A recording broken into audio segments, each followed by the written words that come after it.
Entire neighbourhoods covered in rubble, homes infested with mould, hundreds of families without water or power, 7 weeks after Hurricane Sandy struck the United States. You're watching Inside Story Americas from Washington.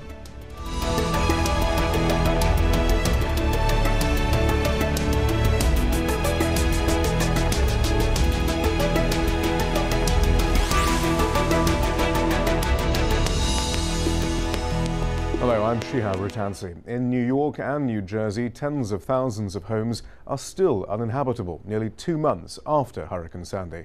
In fact, such is the destruction that 2 weeks ago, Al Jazeera's Kath Turner was only allowed to visit some of the worst-hit areas on the Jersey shore with a police escort.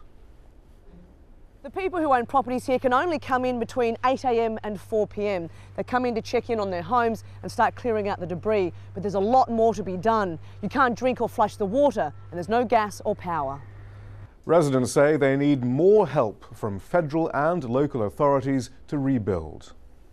The only thing I have from FEMA is a little bit of money for my rental to live, when I'm living now, and that's all I have. Yet I haven't heard anything else from them. You do what you can do. We couldn't get down here when the storm, first happened. We couldn't get here for a couple of weeks. So when we did get down, we were faced with the mold situation, which is really the scary part of it. FEMA has to come in. People have to get aid or didn't even have flood insurance. People have to monitor the contractors so that they are getting reputable contractors. It's not just vacation homes. There's a good number of people that do live here year-round, and it's a primary home, and they're the people that need to get back here. Because, vacation homes, as horrible it is to lose your beach house, it's a beach house. We live here all the time. And it's a similar situation in other parts of New York City. Mold is a major concern. Many say they just can't afford to have their homes properly cleaned. And according to the advocacy group Queens Congregations United for Action, about 11,000 residents in just one neighbourhood alone still have no heat, hot water or electricity.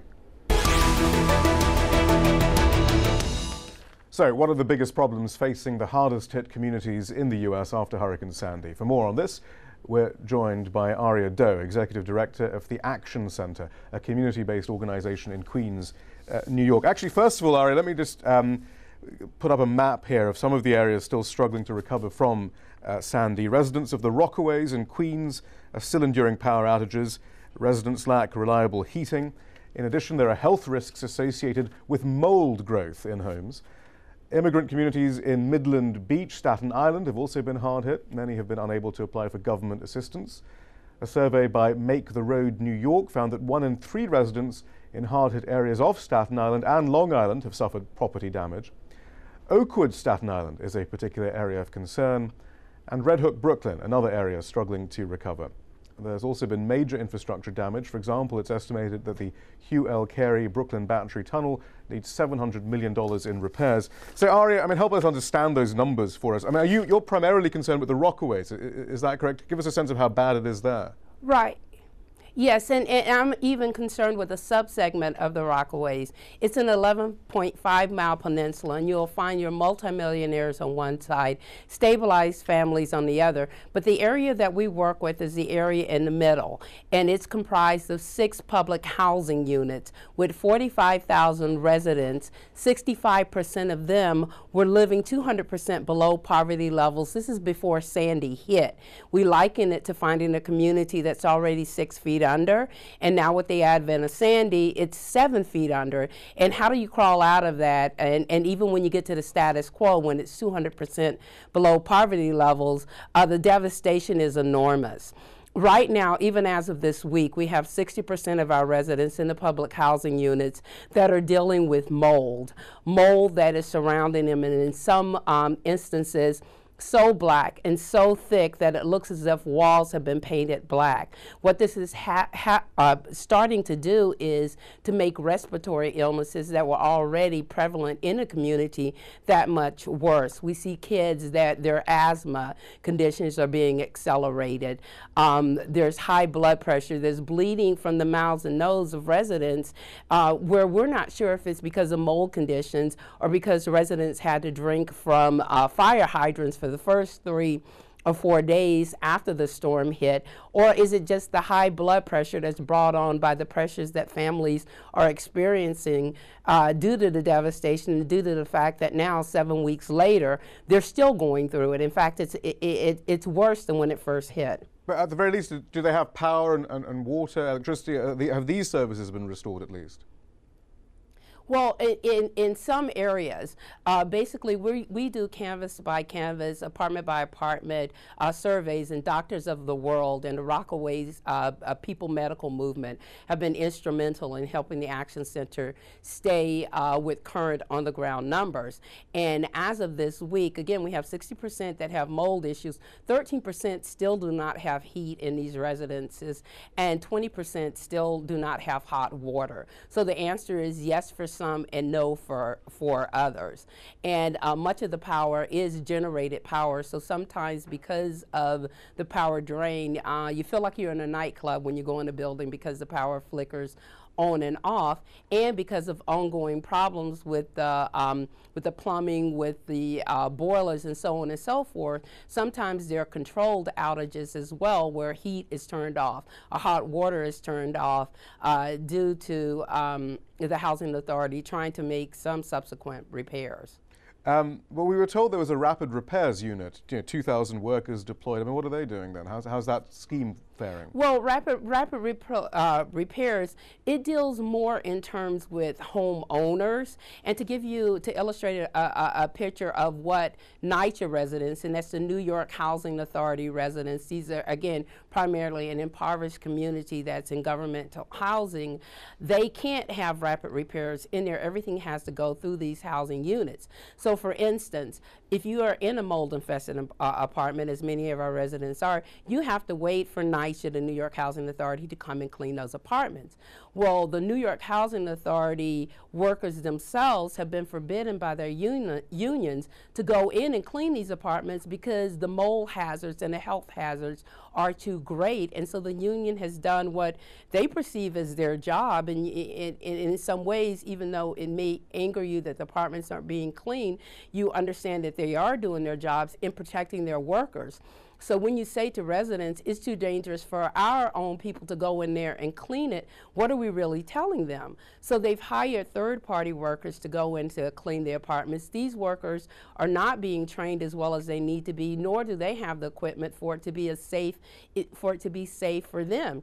So you basically have 45,000 residents, and let's say even if half of them have mold problems, or 60% of them, there's either a wait to clean or there's an ineffective cleaning to where the front parts are clean but all of the mold is not and it's being painted over, or there are no cleaning units that are coming at all. Now NYCHA's numbers show us that there are 30,000 apartments that still need to be cleaned, and there's 400 plus apartments where they haven't assessed themselves whether or not do they know fully if there are mold conditions there. But residents are put in a holding pattern, wait and see what type of services and help comes to you. And you can well imagine if you have children, or if you have an elderly parent, or if you yourself are ill and trying to take care of other people, living in those conditions is not the promise of residency you should have. But what's communication like with authorities as you explain how serious the issues are? What sort of response are you getting then?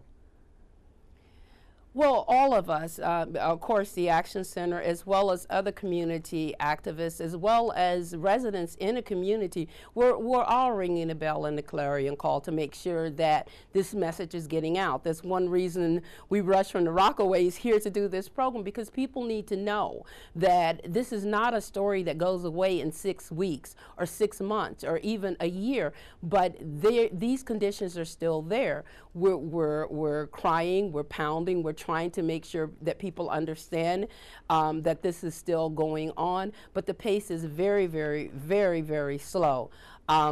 Many of us believe it doesn't have to be that way, that there should be a focused, direct mobilization and effort in these communities to right the wrong and to take care of the problems that are taking place now. And if you like, I can give you an example of what we think should be taking place. Okay, first of all, there needs to be alternative housing options for residents. We live on a peninsula, so folks, our kids are being bused an hour away to go to school. If there were alternative housing opportunities, let's say the trailers that came with Katrina, placed either on NYCHA housing units or on private property, then parents can be out of these health hazard conditions. Their kids can stay in the schools that they need to go to, and there will be that support system there. Secondly, when you hear about the problems, you'll hear about the fact that boilers need to be changed and there are electrical circuit problems and all, and they may be somewhere far in Ohio or whatever. But I would send the challenge back. If we can set up cities in other countries and other areas on a moment's notice that have been devastated by disaster or devastated by acts of war, we can do the same here in our own backyard with these residents. If we need boilers that work and they're in Ohio, then set a human chain with the National Guard and go to Ohio, and from Ohio to New York, get those boilers here. Go from one apartment to the next apartment the way that rapid repairs are set to do for home residents, and do the same in these apartments. If there were a human chain, a focused human chain, whether it's made up of the National Guards or others that really specifically concentrated on this area, in 3 weeks, what we're being told 3 months, 6 months, 12 months, and 3 years down the road needs to be done, it can be done. Because the question for me is, who wants someone to die on their watch? And who wants to be the one that signs up for that duty? It doesn't have to happen. Aria Doe, thank you very much. Hurricane Sandy was presented as a great leveler between the rich and poor, impacting both equally. But has that really proved to be the case? To discuss this, we're joined by Joel Kupferman. He's an environmental lawyer and the chair of the National Lawyers Guild New York City Hurricane Sandy Task Force. Does that narrative about the rich and poor still hold, do you think, Joel? It's a classic environmental justice case where we find that people of color, people of low income, and people with disabilities have less access to good environmental attributes, such as parks and the like, and also receive the short end of the stick when it comes to incinerators or disasters. And this has happened in New York City and the surrounding areas. But it's strange that in the official narrative, certainly, Mayor Bloomberg and others have been credited with effective handling of the aftermath of Sandy. Do you agree with that assessment? No, I don't, and I think it's partly from my actual observations on the ground and reports from many, many people. The city government was basically absent from the Rockaways, from Coney Island, and from Staten Island in the first few weeks when the help was needed the most, especially those who needed the help the most, those living in NYCHA, which is New York City Housing Public Authority housing. They were without electricity or heat for many, many weeks, and to this day, none of them have 100% coverage. In the past, though, you've criticized the official response, though, as being as trying to use the market to solve the problems that are being faced in these areas. What do you mean by that? We mean that the mayor is still relying on the private marketplace to determine housing, that people who could afford very expensive housing, which is being built all over the place, which in some places shouldn't be built. He gave lip service to global warming. As a matter of fact, the front page of Bloomberg Newsweek, Businessweek, states it's global warming stupid. And so we welcome his assessment that it's global warming, but the city has just given up on that assessment in terms of, it seems that they're allowing new buildings to go up and also old buildings, condominiums, wealthy housing to be built where it shouldn't be built. So are you talking about... We're concerned that it's... Now go ahead. We're also concerned that a lot of our experience comes from Katrina, that these people living in low-income housing, including city housing, are scared to leave. They don't believe they have the right to return. They believe that they're going to be asked to leave because the buildings aren't kept in good condition or there's mold, and they're scared that they won't be allowed to come back. And their experiences and their fears are based on what happened in New Orleans and elsewhere. So this is that sort of the shock doctrine that Naomi Klein once wrote about, disaster capitalism in play. Is there any evidence that that's actually happening, though? Yes, they set up a food stamp outreach centers only in 2 places. They didn't extend the amount of time for people to get food stamps. The mayor did not get the word out that people can get food stamps. And also, FEMA is equally at fault in that they're not reimbursing people for the goods, their furniture, and their clothing that has been found wet in these buildings. So they basically they're sitting in their apartments, no place to go, and the mold has become the #1 big word out there. And we're really fearful that mold is going to become more of a crisis, that people can't leave their apartments. And yet FEMA is giving money for people to rebuild their houses, okay, in New York City, Long Island, and New Jersey. So the tale of 2 cities is that if you're a renter, you're basically, you're gone. And if you can't get $1,000, $2,000 to replace your needed possessions. And if you're a homeowner, you can get $100,000, $200,000 to rebuild. So, I mean, what's your overall assessment of how federal funds are being used then? They're not being spent in a fair way. The money is not coming forward. It's very, very slow. People have to apply to FEMA, and most people get denied the first time out, and they have to go through an appeals process. And the appeals is a slow but slow process, and that many people aren't aware of it, and also they need the money now to keep on going. What specific measures could the government be taking to ease the situation in these areas? Well, one of the major actions the city could do is lift moratorium on evictions. People face evictions now. There was a moratorium, and they stopped it. And by allowing the moratorium to continue or to be reestablished, people should be allowed to stay in their houses, and also given enough time to come up with the resources to pay their rents and take care of the other problems that are being used to force them out of their places. And also, ICE, Immigration Customs Enforcement, should basically look at the areas such as Far Rockaway and Staten Island and Coney Island and say, we're not going to go in and do an enforcement now. Let's give a few weeks, especially around Christmas time, and let these people live and regather their lives and take care of their families. So what, people are being deported? Third is that there's threats of deportation, and after 9/11, that was one of the big threats that took place, and many people that took place. And also with the threat of deportations is many undocumented workers and immigrant workers get exploited in the cleanup. They're not given enough protection, they're not given enough wages, and if they complain, they're threatened with deportation or firing. So we're very concerned that these people should be definitely protected a lot more. Thanks so much, Joel. Long before Hurricane Sandy devastated the northeast Atlantic coast, one scientist tried to warn authorities about the environmental dangers the region faced. Geophysicist Klaus Jacob is the author of numerous scientific and technical publications on the impact of climate change, including several specifically about the risks and challenges for New York State. He joins us now from New York. Professor Jacob, specifically, how accurate was your storm damage modeling? Unfortunately, too accurate. It's not always fun to be right under such circumstances. We had analyzed the vulnerability of the subway tunnels that cross the rivers connecting Manhattan with its outer boroughs. They all were predicted to be flooded. They were flooded. We predicted several of the road tunnels would be flooded and others would not be flooded. Those we predicted flooded. Those we told them that they won't flood did not flood. So not only did we do that, but we also forecasted roughly what the loss amounts would be, how many billions of dollars.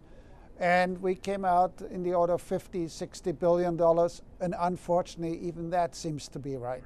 Perhaps we can discuss the three major ways forward that you've outlined, beginning with protection. What do you mean by that exactly? Well, protection can take two forms. In a centralized form where you build barriers, like other cities have done, London, Rotterdam, St. Petersburg in Russia, and now Venice coming online soon. There are even smaller cities in the United States that have barriers. The problem with those barriers is that they are not sustainable forever because we have sea level rise and we have to let the rivers out, and when we do that, the ocean equalizes inside and outside the barriers. And so when we have 5 to 6 feet, that means about 1.5 meters of sea level rise, then we start to permanently inundate portions of the city that we are now relying on.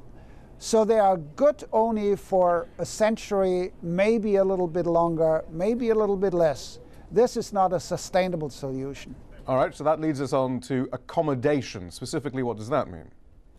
Accommodation means you let the water in and out, and you're prepared to have it coming in and out of your area that you occupy. That means either you have raised your house and it just washes underneath, or for skyscrapers you built in doors that keep out the water out of the building, or you abandon the lower stories and move the critical infrastructure for buildings into the 10th floor on the top of a building. But then you also suggest that retreat might be the only option. What do we mean by that?